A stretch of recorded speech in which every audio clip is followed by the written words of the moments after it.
Mercurio es el planeta del sistema solar más cercano al Sol y el más pequeño. Forma parte de los denominados planetas interiores y carece de satélites naturales al igual que Venus. Se conocía muy poco sobre su superficie hasta que fue enviada la sonda planetaria Mariner 10 y se hicieron observaciones con radar y radiotelescopios. Posteriormente fue estudiado por la sonda Messenger de la NASA y actualmente la astronave de la Agencia Europea del Espacio denominada Bepi Colombo, lanzada en octubre de 2018, se halla en vuelo rumbo a Mercurio, a donde llegará en 2025 y se espera que aporte nuevos conocimientos sobre el origen y composición del planeta, así como de su geología y campo magnético. Antiguamente se pensaba que Mercurio siempre presentaba la misma cara al Sol, situación similar al caso de la Luna con la Tierra, es decir, que su periodo de rotación era igual a su periodo de traslación, ambos de 88 días. Sin embargo, en 1965 se mandaron impulsos de radar hacia Mercurio, con lo cual quedó definitivamente demostrado que su periodo de rotación era de 58,7 días, lo cual es 2/3 de su periodo de traslación. Esto no es coincidencia, y es una situación denominada resonancia orbital. Al ser un planeta cuya órbita es inferior a la de la Tierra, lo observamos pasar periódicamente delante del Sol, fenómeno que se denomina tránsito astronómico. Observaciones de su órbita a través de muchos años demostraron que el perihelio gira 43 de arco más por siglo de lo predicho por la mecánica clásica de Newton. Esta discrepancia llevó a un astrónomo francés, Hervéin Le Verrier, a pensar que existía un planeta aún más cerca del Sol, al cual llamaron Vulcano, que perturbaba la órbita de Mercurio. Ahora se sabe que Vulcano no existe. La explicación correcta del comportamiento del perihelio de Mercurio se encuentra en la teoría general de la relatividad de Einstein. Estructura interna. Mercurio es uno de los 4 planetas rocosos o sólidos, es decir, tiene un cuerpo rocoso, como la Tierra. Este planeta es el más pequeño de los 4, con un diámetro de 4.879 kilómetros en el ecuador. Mercurio está formado aproximadamente por un 70% de elementos metálicos y un 30% de silicatos. La densidad de este planeta es la segunda más alta de todo el sistema solar, siendo su valor de 5.430 kg/m superíndice 3, solo un poco menor que la densidad de la Tierra. La densidad de Mercurio se puede usar para deducir los detalles de su estructura interna. Mientras la alta densidad de la Tierra se explica considerablemente por la compresión gravitacional, particularmente en el núcleo, Mercurio es mucho más pequeño y sus regiones interiores no están tan comprimidas. Por tanto, para explicar esta gran densidad, el núcleo debe ocupar gran parte del planeta y además ser rico en hierro, material con una alta densidad. Los geólogos estiman que el núcleo de Mercurio ocupa un 42% de su volumen total. Este núcleo estaría parcialmente fundido, lo que explicaría el campo magnético del planeta. Rodeando el núcleo existe un manto de unos 600 km de grosor. La creencia generalizada entre los expertos es que en los principios de Mercurio un cuerpo de varios kilómetros de diámetro impactó contra él deshaciendo la mayor parte del manto original, dando como resultado un manto relativamente delgado comparado con el gran núcleo. La corteza mercuriana mide en torno a los 100 a 200 km de espesor. Un hecho distintivo de la corteza de Mercurio son las visibles y numerosas líneas escarpadas o escarpes que se extienden varios miles de kilómetros a lo largo del planeta. Presumiblemente se formaron cuando el núcleo y el manto se enfriaron y contrajeron al tiempo que la corteza se estaba solidificando. Geología y superficie. La superficie de Mercurio, como la de la Luna, presenta numerosos impactos de meteoritos que oscilan entre unos metros hasta miles de kilómetros. Algunos de los cráteres son relativamente recientes, de algunos millones de años de edad, y se caracterizan por la presencia de un pico central. Parece ser que los cráteres más antiguos han tenido una erosión muy fuerte, posiblemente debida a los grandes cambios de temperatura que en un día normal oscilan entre 623 K por el día y 103 K por la noche. Al igual que la Luna, Mercurio parece haber sufrido un periodo de intenso bombardeo de meteoritos de grandes dimensiones, hace unos 400,000,000 de años. Durante este periodo de formación de cráteres, Mercurio recibió impactos en toda su superficie, facilitados por la práctica ausencia de atmósfera que pudiera desintegrar o frenar multitud de estas rocas. Durante este tiempo, Mercurio fue volcánicamente activo, formándose cuencas o depresiones con lava del interior del planeta y produciendo planicies lisas similares a los mares o marías de la Luna. Una prueba de ello es el descubrimiento por parte de la sonda Messenger de posibles volcanes. Las planicies o llanuras de Mercurio tienen dos edades distintas. Las jóvenes llanuras están menos craterizadas y probablemente se formaron cuando los flujos de lava enterraron el terreno anterior. Un rasgo característico de la superficie de este planeta son los numerosos pliegues de compresión que entrecruzan las llanuras. Se piensa que, como el interior del planeta se enfrió, se contrajo y la superficie comenzó a deformarse. Estos pliegues se pueden apreciar por encima de cráteres y planicies, lo que indica que son mucho más recientes. La superficie mercuriana está significativamente flexada a causa de la fuerza de marea ejercida por el Sol. Las fuerzas de marea en Mercurio son un 17% más fuertes que las ejercidas por la Luna en la Tierra. Destacable en la geología de Mercurio es la cuenca de Caloris, un cráter de impacto que constituye una de las mayores depresiones meteóricas de todo el sistema solar. Esta formación geológica tiene un diámetro aproximado de 1550 kilómetros. Contiene, además, una formación de origen desconocido no antes vista ni en el propio Mercurio ni en la Luna, y que consiste en aproximadamente un centenar de grietas estrechas y de suelo liso conocida como la araña. En el centro de esta se encuentra un cráter, desconociéndose si dicho cráter está relacionado con su formación o no. Interesantemente, también el albedo de la cuenca de Caloris es superior al de los terrenos circundantes. La razón de ello se está investigando. Justo en el lado opuesto de esta inmensa formación geológica se encuentran unas colinas o cordilleras conocidas como terreno extraño, o weird terrain. Una hipótesis sobre el origen de este complejo geomorfológico es que las ondas de choque generadas por el impacto que formó la cuenca de Caloris atravesaron toda la esfera planetaria convergiendo en las antípodas de dicha formación, fracturando la superficie y formando esta cordillera. Al igual que otros astros de nuestro sistema solar, como el más semejante en aspecto, la Luna, la superficie de Mercurio probablemente ha incurrido en los efectos de procesos de desgaste espaciales, o erosión espacial.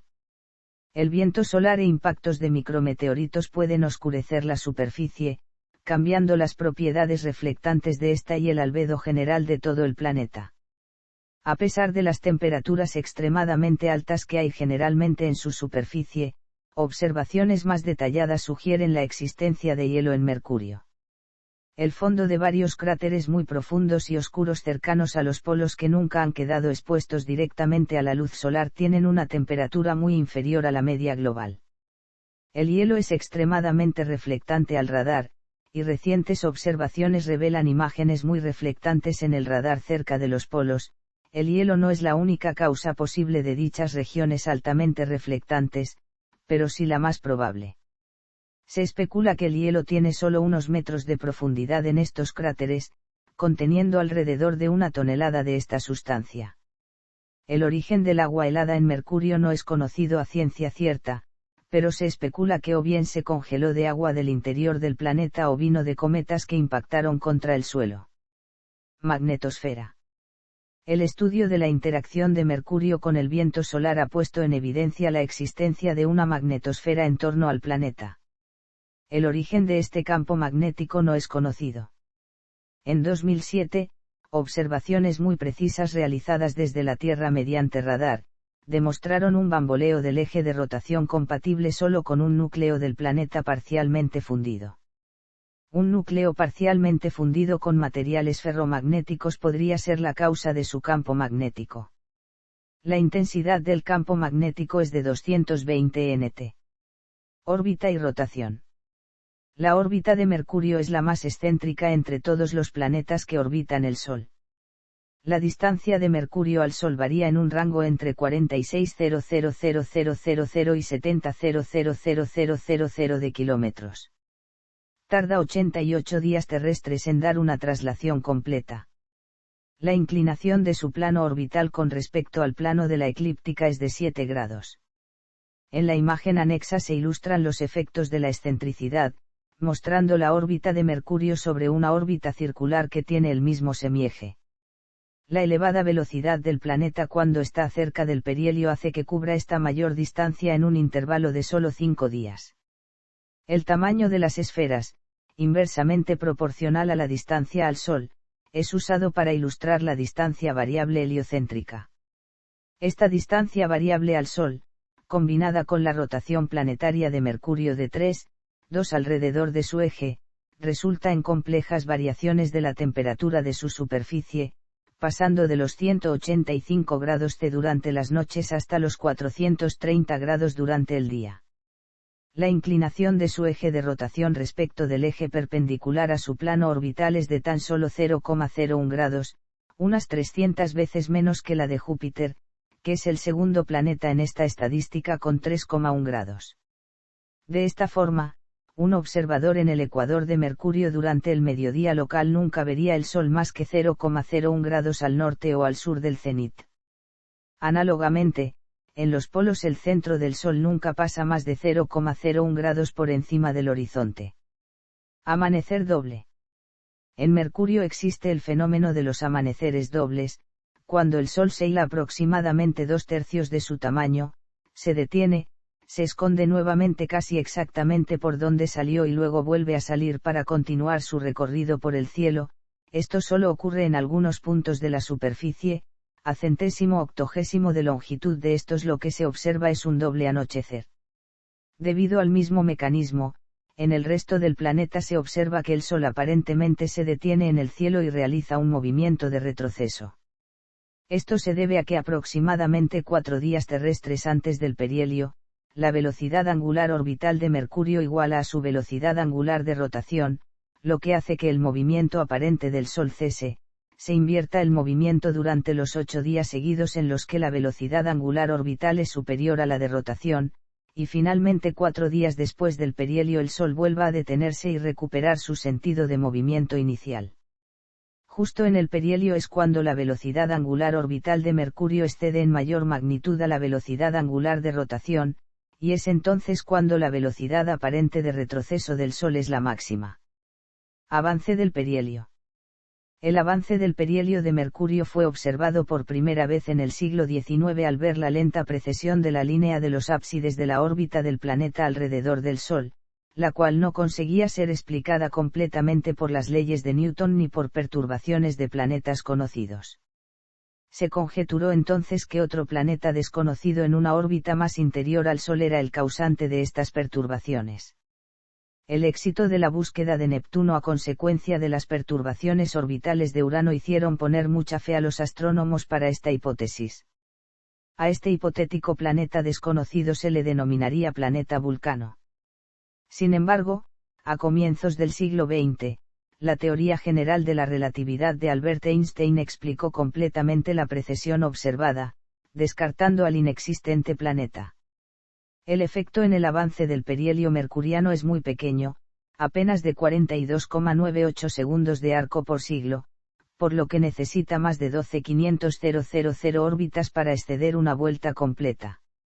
La expresión que proporciona la relatividad general para calcular la precesión del perihelio de un planeta, en radians por revoluciones, igual a 6 g m a 1 e 2 c 2 barra inversa display style barra inversa delta barra inversa pi igual a barra inversa frac 6 barra inversa pi gm a c 2 g igual a constante de gravitación universal, m igual a masa del Sol, a igual a semieje mayor de la órbita, e igual a excentricidad de la órbita, c igual a velocidad de la luz.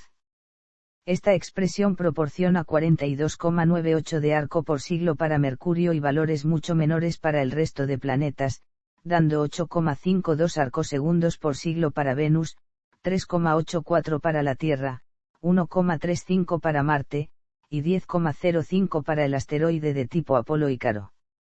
Resonancia orbital.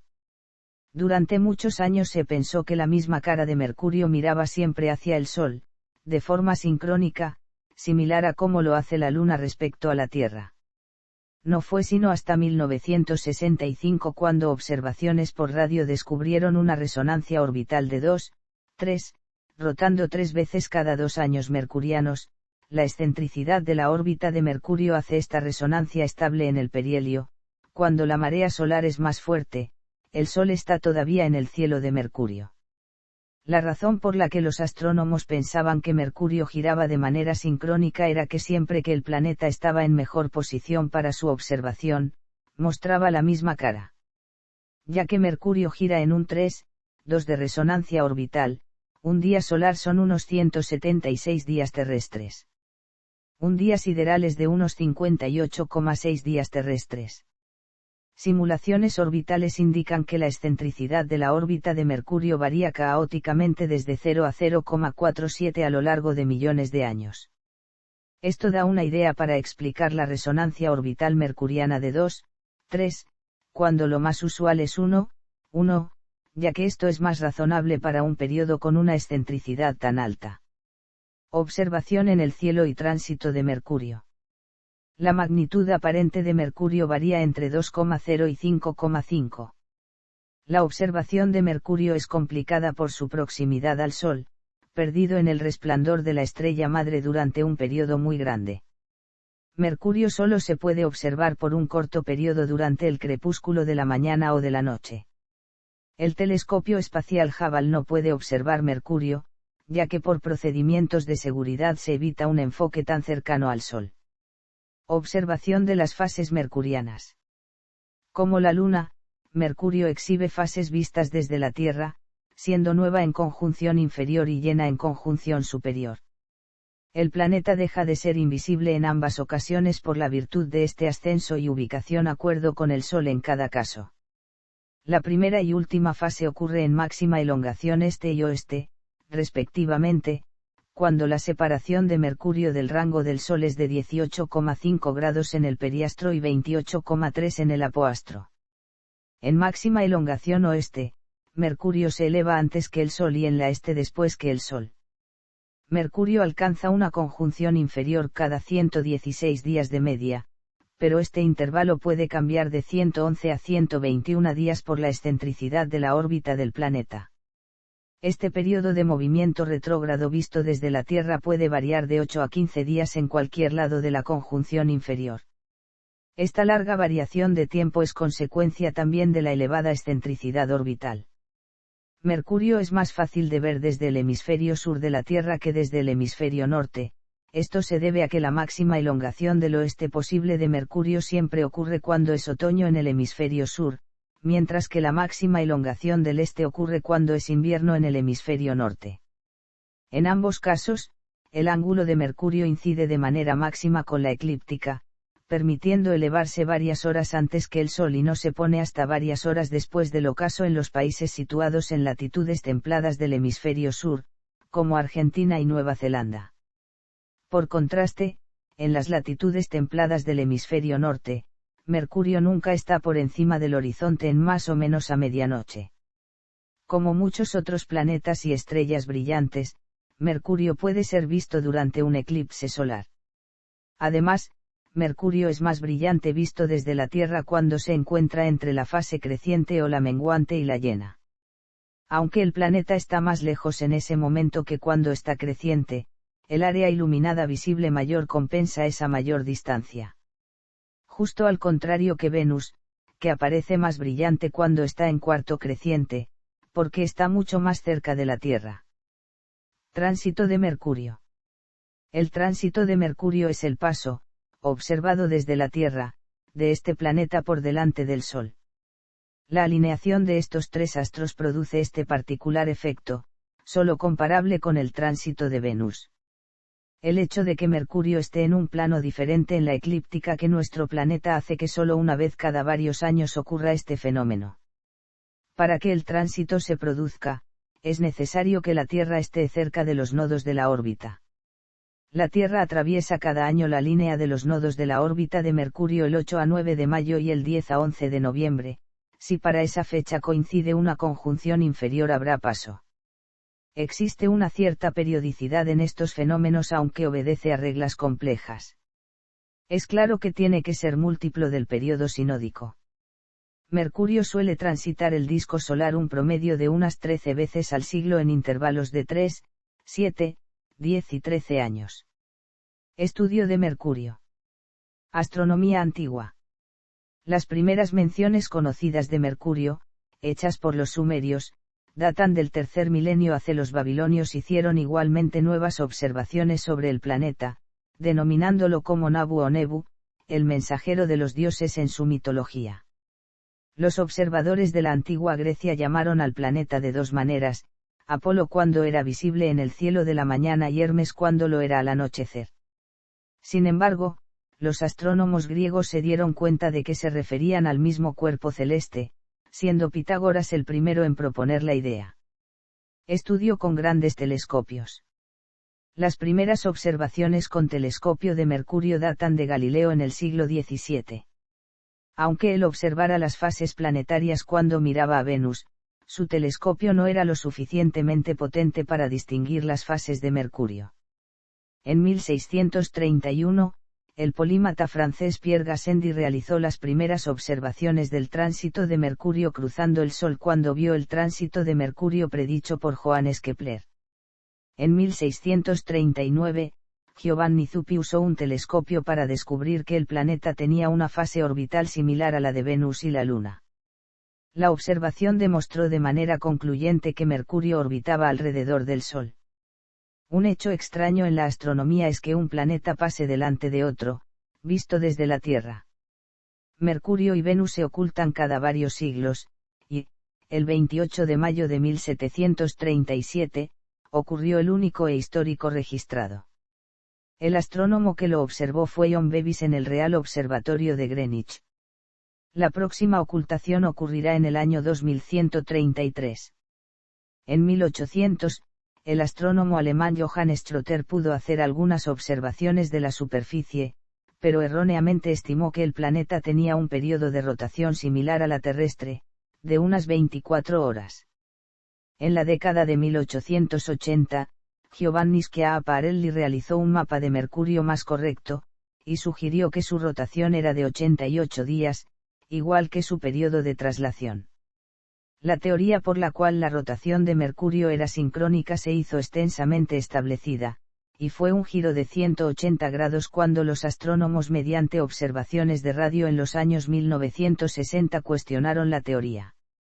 Si la misma cara de Mercurio estuviera dirigida siempre hacia el Sol, la parte en sombra estaría extremadamente fría, pero las mediciones de radio revelaron que estaba mucho más caliente de lo esperado. En 1965, se constató que definitivamente el periodo de rotación era de 59 días.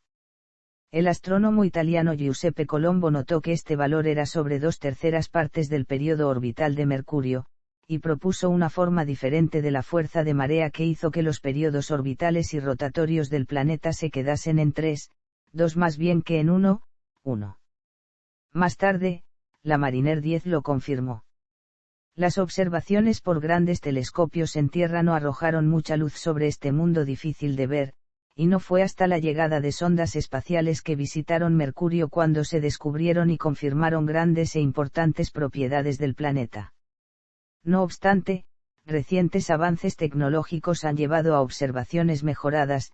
En el año 2000, el telescopio de alta resolución del Observatorio Monte Wilson de 1500 mm proporcionó las primeras imágenes que resolvieron algunos rasgos superficiales sobre las regiones de Mercurio que no fueron fotografiadas durante las misiones del Mariner.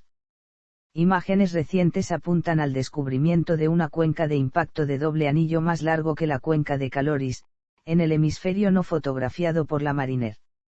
Es informalmente conocido como cuenca de Sinacas. Estudio con sondas espaciales. Llegar hasta Mercurio desde la Tierra supone un significativo reto tecnológico, ya que la órbita del planeta está mucho más cerca que la terrestre del Sol. Una nave espacial con destino a Mercurio lanzada desde nuestro planeta deberá de recorrer unos 91,000,000 de kilómetros por los puntos de potencial gravitatorio del Sol. Comenzando desde la órbita terrestre a unos 30 km/s, el cambio de velocidad que la nave debe realizar para entrar en una órbita de transferencia, conocida como órbita de transferencia de Oman para pasar cerca de Mercurio, es muy grande comparado con otras misiones planetarias. Además, para conseguir entrar en una órbita estable el vehículo espacial debe confiar plenamente en sus motores de propulsión, puesto que el aerofrenado está descartado por la falta de atmósfera significativa en Mercurio. Un viaje a este planeta en realidad es más costoso en lo que a combustible se refiere por este hecho que hacia cualquier otro planeta del sistema solar. Mariner 10. Messenger. Bepi Colombo.